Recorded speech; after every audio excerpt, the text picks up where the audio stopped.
கல்வி, ஆரோக்கியம், அதிகாரம், பொருளாதாரம், இப்படி எல்லா நிலைகளிலும் நமக்கு நிகராக இருக்கும் ஒருவரை நம் எதிர்கால நலன் கருதி அவர்களை முன்மாதிரியாக தேர்வு செய்து கொள்வோம். அவர்களின் நிலை ஒரு படி உயரும் பட்சத்தில் நாமும் ஒரு படி உயர முயற்சி செய்வோம்.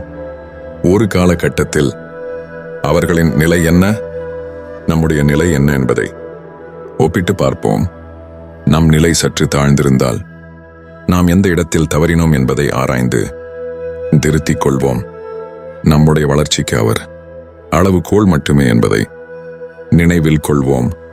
நம்முடைய வளர்ச்சிக்காக நாம் அவருக்கு இடையூறாக இருந்துவிடக்கூடாது.